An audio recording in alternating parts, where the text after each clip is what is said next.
طيب. الحمد لله أشهد أن لا إله إلا الله وحده لا شريك له وأشهد أن محمدا عبده ورسوله أما بعد.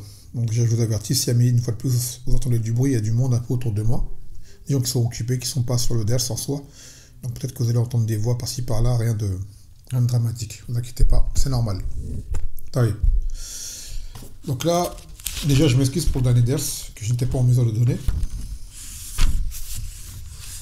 Et là, nous allons rentrer dans de nouveaux hadiths. Après qu'on ait pris, le adab al-ta'am, le comportement lors du manger, de dire bismillah avant de manger par la main droite, et de manger de ce qu'il y a devant nous, comme l'a enseigné le Nabi sallallahu alayhi wa sallam à ce fils de Salama. Et le adab du shurab, comment boire, le fait de dire alhamdulillah après chaque bouchée ou chaque gorgée incurgitée. Al-an sanatroul fi al-hadith, toujours dans l'adab islamiyya, le comportement islamique bien sûr. C'est le cinquième fasl de ce kitab qui touche bientôt à sa fin. Il doit rester deux ders et après on passera au fasl al-ati, le qadim, inshallah. Donc là c'est le hadith al-khamis wa al-tis'oun ou al-khamis ashar min hadha al-fasl. Donc 95e hadith du kitab qui est le 15e de ce fasl. Qal khisal al-fitra. Donc maintenant c'est les caractéristiques de la fitra. La fitra, c'est ce qu'on utilise comme étant la nature saine, la nature première, celle sur laquelle Allah Azza wa Jal a créé les hommes, la chose qui concorde, qui corrobore avec notre essence première, la fitra, tant dans l'hygiène, tant dans les mœurs et surtout avant cela dans la croyance. Al-fitra, awalan hiya at-tawhid, c'est l'islam. Comme a dit le Nabi sallallahu alayhi wa sallam, kullu mawlud yalid al-fitra. Chaque nouveau-né naît sur la fitra, c'est-à-dire la nature première, ce qui est inné en nous. Et parmi les choses qui sont innées en nous, les 5 choses qu'on va citer dans ce hadith, qu'à la base, qui revient aux hommes et ainsi qu'aux femmes, d'avoir. Ça fait partie de la nature saine. عن أبي هريرة رضي الله عنه عن النبي صلى الله عليه وسلم قال الفطرة خمس أو خمس من الفطرة الختان والاستحداد وتقليم الأظافر ونفت الإبط وقص الشارب متفق عليه. Il a dit Nabi sallallahu alayhi wa sallam, la nature saine, la fitra, on va rester seulement en arabe, fitra c'est mieux, et de 5 choses. Les 5 choses montrent la fitra de la personne dans son hygiène, bien sûr, là on parle de l'hygiène en soi. Il dit al-khitan. Al-khitan c'est la circoncision. L'istihdad, d'accord, l'istihdad c'est le fait de se raser les poils pubiens, c'est-à-dire les poils qui sont sur les parties génitales. Taqlim al-asfar, qui est le fait de se couper les ongles. Wa naft al-ibt, qui est le fait de s'épiler les aisselles. Wa qas al-sharib, qui est le fait de se tailler la moustache. Donc certaines sont communes aux hommes et aux femmes, certaines sont obligatoires pour les hommes et d'autres mustahabba pour les femmes. Qu'est-ce qui est obligatoire pour les hommes? Le khitan. Khitan qui est la circoncision. Se circoncire pour l'homme est une obligation. Et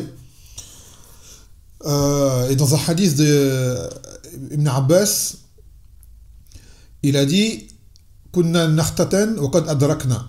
C'est-à-dire à l'époque des Sahaba, ils faisaient le khitan et ils avaient déjà atteint ce qu'on appelle l'adolescence. C'est vers les 12 ans par là. Bien sûr, aujourd'hui, nous sommes beaucoup plus faibles, nous sommes plus douillets, ce qui s'ensuit, donc il est conseillé de le faire dès la tendre enfance, comme cela, l'enfant en ressent moins de douleur, et il grandit, et sans compter que cela amène à cicatriser plus vite. Taban, l'enfant, quand on lui fait au garçon, bien sûr, on ne lui fait pas dès la naissance. Et aussi, tambih mouhim jiddan, il n'y a pas longtemps, j'ai mis une fatwa de Cheikh Yahya sur la chaîne, souvent les gens mélangent la aqiqa avec le khitan. Ils pensent qu'il faut faire le khitan au bout du 7e jour. Ça, non. Ça n'a aucun rapport. Le khiten, c'est le khiten, et la aqiqa, c'est la aqiqa. Ce qui peut être lié à la aqiqa, c'est le fait de se raser la tête de l'enfant. Et quand on fait de donner l'équivalent de ce rasage en or, le hadith qui le stipule n'est pas authentique. Mais le khiten n'est pas lié à la aqiqa. D'accord? Le khiten n'a pas vraiment de lieu, de moment défini pour le faire. Mais l'enfant, Ibn Qayyim dit qu'il faut attendre au moins 2-3 mois pour que ne pas faire le khiten à l'enfant dès sa naissance. Au bout de 2-3 mois, il est déjà plus fort, plus à même de surmonter cela, et il va cicatriser plus vite. Et bien, dès l'enfance, il est très fragile. Mais certain que l'enfant, quand tu le fais le khiten petit, il va oublier, ça ne va pas vraiment le traumatiser, contrairement à un adulte. Ceux qui l'ont fait adulte, par exemple ceux qui ont été convertis, qui n'étaient pas martounines, qui n'étaient pas circoncis, qui l'ont fait adulte, ils savent c'est quoi. C'est assez embarrassant, c'est douloureux, mais bon, ça passe, alhamdoulilah. C'est pour Allah Azza wa Jal, en premier lieu, c'est pour l'hygiène. Et ceux qui l'ont fait adolescent savent également. Et la plupart, et beaucoup l'ont fait en étant petits. Et ils s'en rappellent, parce qu'il y avait une cérémonie avec, derrière, une petite fête. Ils le faisaient aux 6 ans, 7 ans, ils ramenaient l'homme qui s'occupait de cela, et ils le coupaient, tout le monde était là, et après, bon, c'était la fête. Beaucoup de frères m'ont raconté cela lorsqu'ils se sont fait circoncire petits. Ça veut dire, ils s'en rappellent. Ils l'ont fait vers les 6, 7, par là. Et ceux qui l'ont fait, bébé. Ainsi de suite. Donc le khiten pour les hommes, il est obligatoire. Par contre, pour les femmes, il est recommandé. Et le khiten pour les femmes, on le répète à chaque fois, ce n'est pas ce qu'on appelle l'excision. Le khiten pour la femme, ce n'est pas l'excision. L'excision, c'est une chose qui n'est pas liée à l'islam en soi. C'est quoi l'excision? C'est le fait de couper le clitoris de la femme. L'islam n'appelle en rien à cela. Le khiten des femmes, ce qu'on appelle la circoncision des femmes, c'est le fait de couper légèrement les lèvres vaginales. C'est une légère coupure des lèvres externes vaginales, c'est tout. D'accord? Ça a été expliqué. Couper le clitoris en soi, ce qu'on appelle l'excision, n'est pas le khiten de l'islam. Car beaucoup de gens parlent en mal de la religion, de cette coutume, par rapport à ce fait. On dit que peut-être certaines tribus le font, certaines personnes le font. Ça, c'est chose qui est liée à leur coutume à eux. Ce n'est pas islamique. Ce n'est pas de la sunna. Pas du tout. Quand même, le khiten de la femme, c'est comme je viens de vous l'expliquer en soi. Et c'est recommandé à la femme de le faire. Et des ulama disent même que ça embellit la femme de faire cela. Ça, par la suite, ça se retransmet même à travers son visage. Ça met une lumière en elle. Mais bien sûr, faire cela est moins douloureux pour la fille que le khiten du garçon. Quoi qu'il en soit, le khiten fait partie de la fitra. En plus, c'est propre et ça empêche que des najasa ou autres se regroupent sous la peau qui entoure le gland chez l'homme. L'istirdad, on a expliqué, l'istirdad, c'est le fait de se raser les poils pubiens. Pour les hommes comme pour la femme. Tout ce qui est autour du pénis et un peu autour de l'anus. Taqlim al-asfar, le fait de se couper les ongles. On ne doit pas se laisser pousser les ongles. Et cela pour ne pas ressembler également aux animaux sauvages, qui ont des serres, qui ont des griffes, ce qui s'ensuit. L'être humain a une dignité. L'être humain a une honorabilité. L'être humain a une éthique. Et il se différencie des animaux de par beaucoup de choses. Et entre autres, l'hygiène et surtout une apparence. Nous avons créé l'homme dans la meilleure des formes. Et comme cela est vu dans un hadith, on ne peut laisser cela au-delà de 40 jours.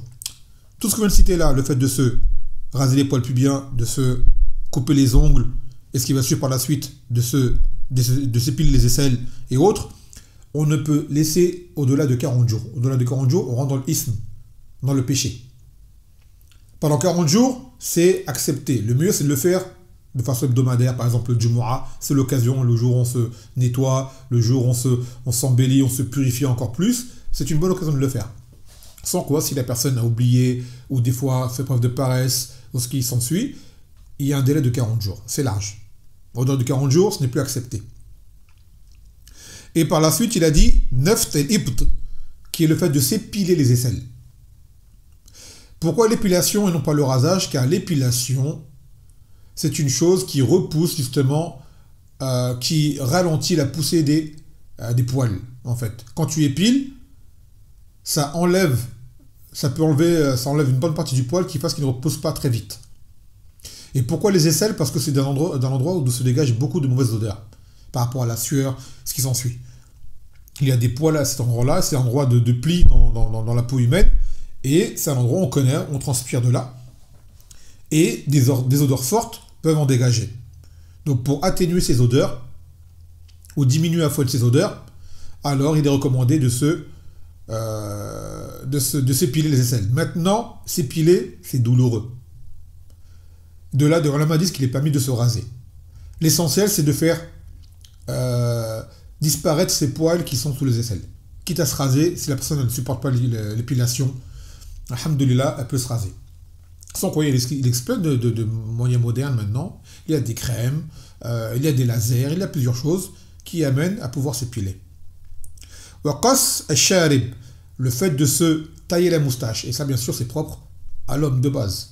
Bon, il y a des femmes qui ont des moustaches, mais ça, c'est des choses marginales. Elle-même, elle se rase la barbe, car c'est une chose qui n'est pas de la nature de la femme d'avoir une moustache. Et ce qui va avec cela, c'est le fait de se laisser pousser la barbe pour les hommes. Il a dit le Nabi sallallahu alayhi wa sallam, u'fulluha wa qasul shawarib, khaliful mushrikin, de se laisser pousser la barbe et de se tailler les moustaches. La barbe, on laisse pousser. Et la vie authentique, c'est que la barbe, on ne la taille pas. On ne la touche pas. On la laisse comme elle est naturelle. La barbe, c'est tout ce qui est des poils qui viennent des joues jusqu'au niveau au-dessus du cou. C'est ça la barbe. Ces poils-là, c'est une marque de virilité pour l'homme, une marque de beauté pour l'homme, une marque de noblesse pour l'homme, ainsi de suite. D'ailleurs, aujourd'hui, c'est la mode. Hein. Les gens sont revenus à la barbe, mais nous, c'est pas une mode. Nous, c'est une ibada, c'est une adoration. Donc, ne pas se raser la barbe. Se raser la barbe dans l'absolu, ça c'est une chose sur laquelle il y a unanimité que cela est haram. Il y a un khilaf par rapport au fait de la tailler, et même cet avis-là, il n'est pas authentique car le Nabi, il a dit « Urfulloha » laissez pousser les barbes. Donc on reste sur la parole. Et le Nabi sallallahu alayhi wa sallam ne touchait pas à sa barbe. Il ne touchait pas à sa barbe. Et les Sahaba avaient des grandes barbes, ils ne touchaient pas à leur barbe. Ce qui a été rapporté d'Ibn Omar, qui prenait de sa barbe au-delà de son poing, ça c'est un ijtihad de sa part. Et en plus, il ne le faisait que lors du Hajj, pas à toute occasion. Donc l'homme se laisse pousser la barbe. Et cela fait partie de la nature saine également, de l'avoir une barbe pour l'homme. En plus, regardez bien, se raser, c'est une complication. Souvent, ça cause des problèmes de peau. Ça prend du temps, ça demande du matériel, ça demande de l'argent. Est-ce qu'il s'ensuit? Se laisser pousser la barbe, est-ce qu'il y a de plus simple en réalité? Et si des gens disent, ouais, la barbe, ça me gratte, laisse-la pousser, elle va plus gratter, Inch'Allah, c'est au début. C'est parce que tu es quelqu'un qui est habitué à te raser. Mais si depuis le début, ta barbe, tu la laisses pousser, elle ne te gratterait pas. C'est un temps, et après, elle vient la barbe. Non, et surtout là-bas, quand on la laisse pousser, un repas pour les hommes, on la laisse pousser pour Allah et pour obéissance au prophète. Pas parce qu'on a vu un rappeur qui a une barbe, un footballeur qui a une barbe, ou un je ne sais qui a une barbe. D'accord? Le but, c'est de ressembler au prophète, pas aux autres personnes. La barbe, on ne la fait pas, on la laisse pousser parce que c'est la mode. On la laisse pousser parce qu'on l'a dit, c'est une adoration. Et elle nous est obligatoire. Taïb. Donc là, on a vu ces choses-là qui sont de al-fitra, la nature saine. D'accord? On les récapitule. La circoncision, se raser les poils pubiens, se couper les ongles, se piler les poils des aisselles et laisser pousser tailler la moustache. Tailler la moustache. Et avec la moustache taillée, la barbe va. Dans d'autres hadiths, c'est venu. يقول فوائد الحديث. Enseignement du hadith. مشروعية تعاهد هذه الخصال الخمس. الختان، الاستعداد، قص الشارب، وتقليم الأظفار، ونفث الإبط لأنها من الفطرة. Donc cela montre qu'il faut suivre ces indications du Nabi sallallahu alayhi wa sallam, car cela fait partie de la nature saine de l'homme. C'est-à-dire même une personne qui ne serait pas musulmane de base devrait accepter ces choses-là, voir qu'elles sont bonnes en fait. Voir que c'est sain, c'est hygiénique, c'est propre de faire cela, car c'est la nature saine de l'homme. Quand je dis l'homme, je parle de l'être humain. ثانيا من فوائد خصال الفطرة تحسين الهيئة وتنظيف البدن والاحتياط للطهارة ومخالفة شعار الكفار والإحسان إلى الجليس بكف ما يتأذى به من رائحة كريهة وامتثال أمر الشارع. Donc qu'est-ce que l'on tire comme bénéfice de cette fitra? Cela nous embellit. Cela parfait l'apparence humaine. Cela est une propreté du corps, de l'hygiène. Cela est plus pur pour le corps. Cela également amène à contredire les emblèmes des koufars. Parce que les koufars, de façon générale, ne le font pas. En tout cas, une bonne chose qu'ils ne font pas. Et des gens vont dire, mais les Yahoud, ils ont des barbes. Ils ont des barbes, certes, mais ils ne se taillent pas les moustaches. Donc nous, on laisse la barbe. D'accord. Et à la base, les Yahoud, c'était une chose qu'il y a chez eux, même chez les Nansar. Les Nansar se rasent aujourd'hui, mais à la base, ils étaient barbus, parce qu'ils étaient sur la fitra également. Même les Arabes, à l'époque du Nabi sallallahu alayhi wa sallam, étaient barbus. C'était une chose qui était virile. C'était normal chez les hommes de Sra. Aujourd'hui, sachez une chose, nous en tant qu'hommes, il faut que tu arrives au stade où que même ta barbe, elle ait autant d'importance pour toi en tant qu'homme que les cheveux de la femme. Demain, tu prends une femme, tu lui rases la tête, pour elle, c'est tu l'as mutilée. Et ben nous, c'est pareil.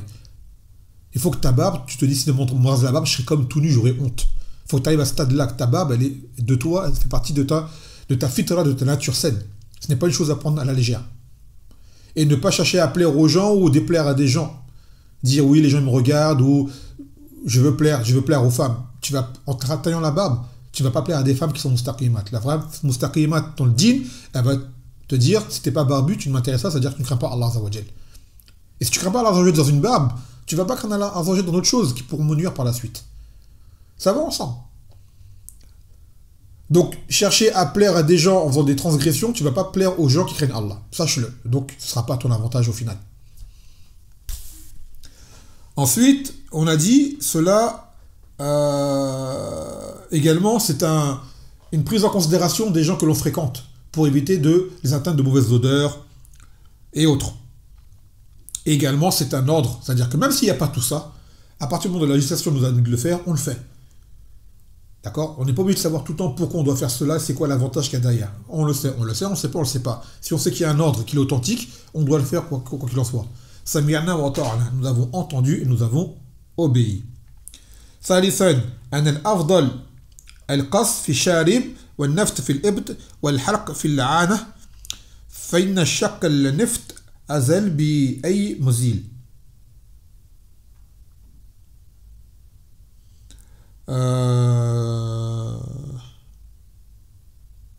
Là, j'ai pas voulu voir j'ai pas compris ce qu'il y a à vous dire par là.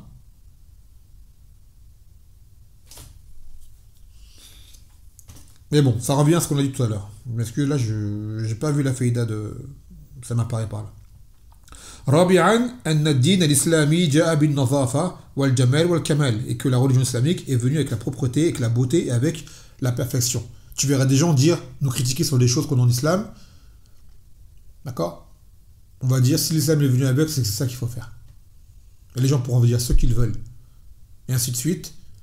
Ça vient d'Allah Azza wa Jal, donc c'est ça la perfection pour l'être humain. N'en déplaise à nombre de personnes qui veulent aller dans un autre sens. خامسا أن ما يفعله الآن الشبان والشابات من تطويل الأظفار ما يفعله الذكور من إعفاء الشوارب وحرق اللحى من الأمور الممنوعة شرعا المستقبحة عقلا وذوقا. Et maintenant ce que font les jeunes, il dit, les jeunes parmi les hommes et les filles, de se laisser pousser les ongles. C'est une mode. Aujourd'hui, vous avez des femmes, elles ont des ongles, déjà c'est des faux ongles. Pour vous, ce n'est même pas seulement d'avoir des ongles longs, c'est carrément des faux ongles. C'est-à-dire c'est même pas à toi, c'est du mensonge. Avec un tas de couleurs, un tas de motifs dessus. Je ne sais pas comment font leur vie ces femmes-là dans la maison avec des ongles aussi longs. C'est un problème. C'est handicapant même. Je ne sais pas, tu peux rien faire avec des doigts comme ça. Et il y a des hommes également aujourd'hui, ce qu'ils appellent les hommes princesses, qui s'y mettent également manucure, et ils font tailler les ongles, ce qui s'ensuit. C'est ridicule. T'es plus un homme en cela. Et il dit également ce que les hommes font, beaucoup ils font également, ils se laissent pousser la moustache et se rasent la barbe. C'est tout le contraire de la fitra. La fitra, c'est tailler la moustache, voire même de la raser, c'est dans une version, et laisser la barbe. Eux, c'est moustache et joue nu, joue imberbe. C'est l'opposé de la fitra, ça. Ça, c'est des choses qui sont interdites, religieusement parlant, que même la raison, à la base, n'aurait pas accepté, et c'est de très mauvais goût. C'est de très mauvais goût. Et Cheikh Ben Baz, il dit que le fait de se raser la barbe pour un homme, tu rentres dedans dans les kaba'ir. Pourquoi? Car tu rentres dans la ressemblance à la femme, et il a dit, Nabi sallam, la'anallahu mutashabbihin min rijal bin nisa, que Allah maudit les hommes qui cherchent à ressembler aux femmes, et le fait d'être imberbe, de façon, à part si tu es imberbe de nature, non, ça c'est autre chose. Tout comme on va trouver peut-être des femmes qui ont des barbes, c'est autre chose. Mais L'homme, il a une barbe. Qu'elle soit fournie ou pas, qu'elle soit petite, légère, ça dépend de la capillosité de la personne, mais il a une barbe. Toi, en te rasant la barbe, tu sors de ta nature d'homme et tu vas ressembler à une femme. Et, deuxième chose, c'est une ressemblance au mouchrikin. Donc également, ça c'est une chose qui est interdite. Quand on a le Nabi sallallahu alayhi wa sallam, man tashabbaha biqawmin fahuwa minhum. Celui qui ressemble à un peuple en fait partie. Donc il dit que c'est parmi les grands péchés pour l'homme de se raser la barbe. هذا هو القول الصحيح. طيب. ثم الحديث qui suit السادس والتسعين والسادس عشر qui est le 96e hadith du kitab et le 16e de ce fasl. يقول من آداب قضاء الحاجة. Donc maintenant, c'est dans l'accomplissement des besoins. Comment on fait les besoins. يقول عن سلمان قيل له قد علمكم نبيكم صلى الله عليه وسلم كل شيء حتى الخراء قال فقال أجل لقد نهانا أن نستقبل القبلة لغائط أو بول أو أن نستنجي باليمين ونستنجي بأقل من 3 أحجار ونستنجي برجيع أو عظم رواه مسلم. Donc selon Salman, el-Farisi, il lui a été dit, mais votre prophète vous a tout enseigné, même comment aller aux toilettes. Il a dit, en effet, il nous a interdit de faire face à la qibla lorsqu'on fait nos besoins, d'accord, et de nous essuyer, c'est-à-dire de nous nettoyer ces parties-là avec la main droite, et de se nettoyer avec moins de 3 pierres, ou de se nettoyer avec des crottins d'animaux séchés, ou alors avec des ossements. Donc là, on a appris plusieurs comportements dans l'accomplissement des besoins. Sachez une chose,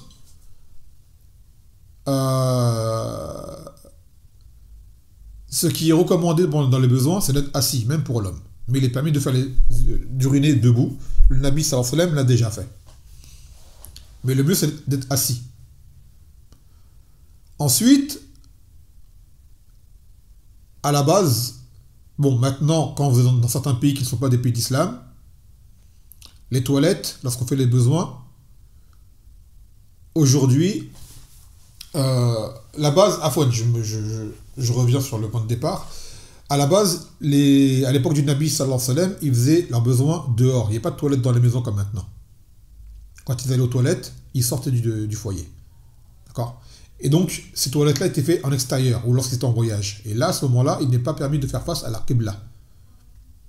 C'est-à-dire, même quand on va aux toilettes, on fait attention à ce qu'on fait. Déjà, on va loin des gens pour éviter les bruits et les odeurs désagréables. Ce qui s'ensuit, on fait attention lorsqu'on a besoin que cela ne revienne pas sur nous, de ne pas être entaché, de ne pas être souillé de najasa. Dans un hadith, auparavant, dans le début du livre, on avait dit qu'on n'urine pas dans un terrier, également. Et sur un sol, il faut uriner sur un sol qui est mou pour éviter les éclaboussures. Et l'homme, quand il urine, par exemple, lorsqu'il tient son pénis, il le tient par la main gauche. S'il a amené à le tenir. Sans quoi, la main droite, c'est pour tout ce qui est pur. Sans quoi, il le tient, s'il faut qu'il le tienne, c'est par la main gauche. Par la main gauche. Il y a le dua à dire avant de rentrer aux toilettes. Allahumma a'udhu bika min al-khubuth wal khaba'ith. Lorsqu'on dit, oh Allah, je recherche refuge auprès de toi contre les shayatines mâles et femelles. Et aux toilettes, on ne parle pas avec des gens. Et attention, encore moins, alors là, c'est vraiment une aada sayyi'a, rentrer dans les toilettes avec ton téléphone portable. Franchement, évite cela. Ça, c'est les koufars qui faisaient ça avant, ils rentraient dans les toilettes avec leur magazine et voilà, ils s'installaient, c'était un moment de repos. Et les toilettes, c'est pour faire des besoins, sortir des impuretés, c'est tu rentres, tu fais ton besoin, tu sors. C'est pas un lieu de discussion, c'est pas un lieu de repos. D'accord ? C'est un lieu à la base dans lequel il y a on dit quoi avant d'entrer aux toilettes ?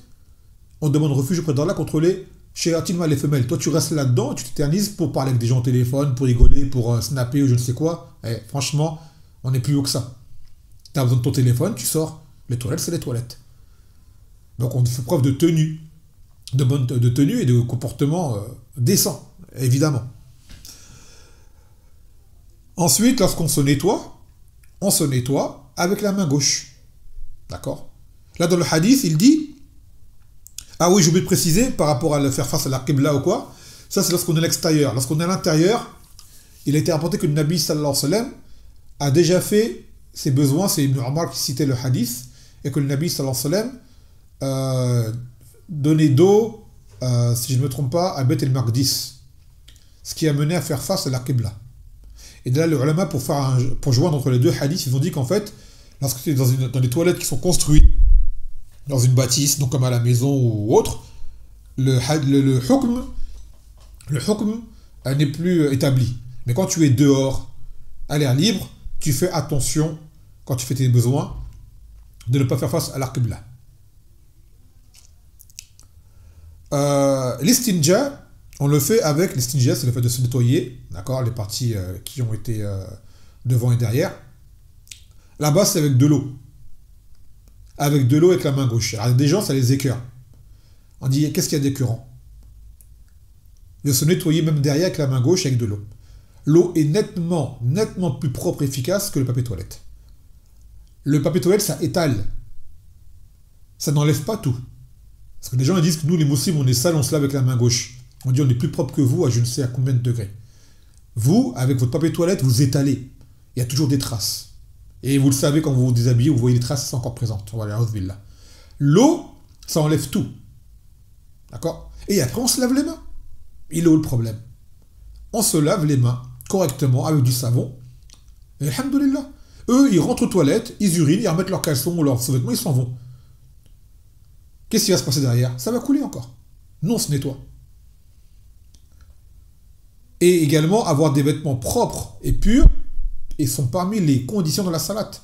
Il faut que tes vêtements soient purs et propres quand tu fais la salate. Sans quoi, ta salate, elle peut être annulée du fait qu'il est resté déjà ça.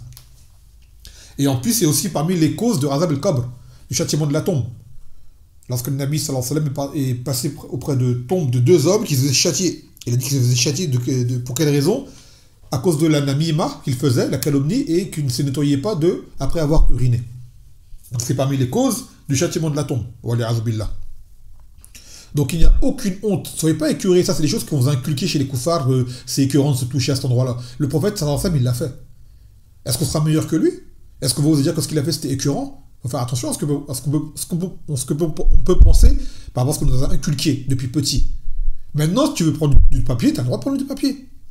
C'est permis. D'ailleurs, le hadith dit 3 pierres.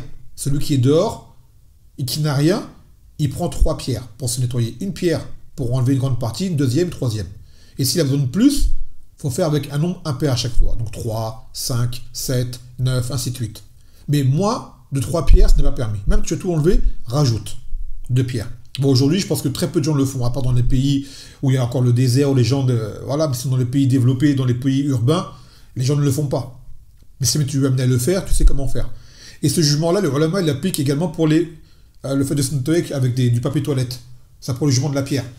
Donc tu vas le faire 3 fois. Tu vas le faire 3 fois. Mais sache une chose, le papier étale. Le papier ne nettoie pas à fond. Donc rien ne t'empêche que tu fasses les deux. Papier et eau. Par exemple, au début, ça t'écœure, tu mets du papier, après, tu mets de l'eau. Pour enlever le reste, par exemple. C'est une chose qui n'est pas imposée en soi, mais c'est meilleur, il n'y a rien d'écœurant. Les gens qui le font, il n'y a pas à les blâmer. La sunna, ça en fait partie de se laver avec la main gauche, directement avec de l'eau. Et aujourd'hui, par la grâce d'Allah, il existe ces petites douchettes dans les toilettes. Tu prends des petites douchettes, t'installes chez toi, et tu mets à une certaine puissance qui fasse que tu n'as peut-être même pas besoin de mettre ta main. Le jet, avec la pression, enlève tout. Un jet à haute pression, ça enlève tout. Alhamdoulilah, tu règles la puissance, ça enlève tout. Tu as fait l'eau et tu n'as pas touché ça, mais ça t'écœure. Par exemple. Et également, il a dit un nastanjia, donc l'interdiction de se nettoyer avec des crottins ou des ossements. Là, c'est également pour ceux qui font leurs besoins dehors. Parce que des fois, ils utilisaient ça semblait comme des cailloux, mais en fait, ce sont des crottins d'animaux séchés. Donc ça, on ne s'en sert pas pour s'essuyer. Et les ossements d'animaux également. Car les ossements d'animaux, c'est la nourriture des djinns. Donc on ne s'en sert pas pour se purifier et l'entacher, la souiller de najasa. Donc vous voyez bien que notre religion nous a tout appris, même comment nous essuyer lors de nos besoins. Et c'est des choses importantes à prendre en compte. Et il n'y a aucun tabou là-dedans. D'accord? Et ne faites pas attention aux gens qui s'amèneraient à vous critiquer pour cela, dites qu'on est sale. Les musulmans sont plus propres que les koufars. Sachez-le. Les musulmans, la religion de l'islam, c'est la propreté en soi. Taïeb. Donc maintenant, on va prendre les fawaïd de ce hadith. بيان شمول الشريعة الإسلامية لكل ما يحتاج إليه الإنسان. Ce qui prouve que la religion englobe tout ce dont l'être humain a besoin, dans tous les domaines. ثانيا النهي عن استقبال القبلة واستبدالها حل الغائط أو البول تشريفا للكعبة وتعظيما لها. Qu'il a interdit de faire face à la qibla ou de lui tourner le dos lors des besoins. D'accord? Et cela par respect pour la Kaaba et pour la glorifier. En fait, tout à l'heure dans le hadith, je me rappelle, c'est que le Nabi sallallahu alayhi wa sallam faisait dos à la Kaaba et non pas à Beth el-Maqdis. J'ai confondu. Donc lorsqu'on fait les besoins à l'extérieur, ni on ne fait face à la Qibla, ni on ne lui tourne le dos. C'est-à-dire en fait, on est sur les côtés par rapport à la Qibla. Donc ça veut dire qu'il faut être très minutieux. Tu fais tes besoins dehors, rappelle-toi pour savoir aller où la Qibla, pour savoir où te diriger pour faire tes besoins. C'est important.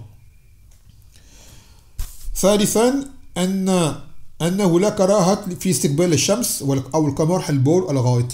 Qu'il n'y a aucun mal à faire face au soleil ou à la lune lorsque l'on fait ses besoins. Parce qu'il y a des gens, ils ont une superstition, une croyance de dire qu'on ne fait pas face au soleil ou à la lune lors des besoins. En islam, cela n'a aucune origine.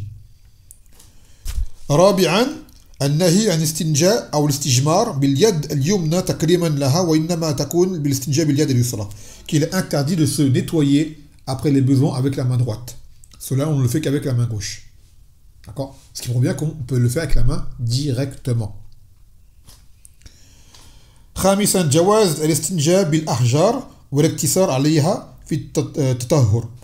Et qu'il est permis de se nettoyer avec les pierres et de se contenter que des pierres. C'est-à-dire que l'eau n'est pas obligatoire en soi, mais fortement recommandée et plus efficace. Mais celui qui, par exemple, qui n'aurait pas d'eau, un jour il est en voyage ou il a de l'eau que pour boire ou quoi, il fait avec des pierres, c'est makboul shar'an, c'est suffisant. Ou même du papier. Mais ce n'est pas le meilleur, comme on vous le dit. سادسا لا يجوز الاقتصار على الاستنجاء على أقل من 3 أحجار حتى ولو طهر المحل. Qui n'est pas permis d'utiliser moins de 3 pierres lorsqu'on utilise des pierres pour se nettoyer. Même si tu vois que tu as tout enlevé, avec une pierre ou 2 pierres, rajoute une troisième. Rajoute une troisième quand même. سابعا النهي عن الاستنجاء بالرجيع وهو روث لأنه كان طاهرا فهو علف بهائم الجن وإن كان نجسا فلا يجوز التطهر به. Qui n'est pas permis de se nettoyer avec les crottins. D'accord? Car si jamais ce crottin est pur, c'est la nourriture des montures des djinns. Les djinns ont des montures. Elles se nourrissent de ces crottins, s'ils sont purs. Et à la base, les excréments d'animaux sont tous purs. À la qul sahih. D'accord? La vie authentique, c'est que déjà, il y a unanimité que tout ce dont on mange, tout ce qui est comestible, ces excréments sont purs, que ce soit urine ou que ce soit excréments. Tout ce qui est comestible en islam, les bœufs, les ovins, les bovins, tous ces animaux-là, leurs excréments et leur urine sont purs. Et dans d'autres parties plus loin pour dire tous les animaux. Il n'y a que les excréments des êtres humains qui ne le sont pas. Car en réalité, on n'a pas de dalil qui disent que leurs excréments et leur urine soient impurs. Il n'y a pas de dalil clair qui le dit. Donc reste sur la base que la base des choses, c'est la pureté.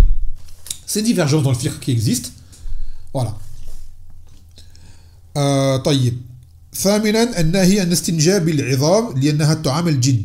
Qui n'est pas permis de se nettoyer avec des ossements. Des ossements d'animaux, bien sûr, car c'est de ça dont se nourrissent les djinns. تاسعا تحريم الاستنجاء بالأمور المحترمة ككتب العلم والطعام الإنس. Et qu'il est interdit de se nettoyer avec les choses qui sont respectables, qui sont respectées. Comme par exemple, tu utilises des feuilles d'un livre de ilm. D'accord? Ou alors, avec des choses dont on se nourrit. L'être humain se nourrit. On n'utilise pas cela pour se nettoyer lors de nos besoins. طيب. Donc, c'est ça qu'on a pris aujourd'hui. سنكتفي بهذين الحديثين. فسبحانك وبحمدك لا إله إلا أنت أستغفرك وأتوب إليك والسلام عليكم ورحمة الله وبركاته.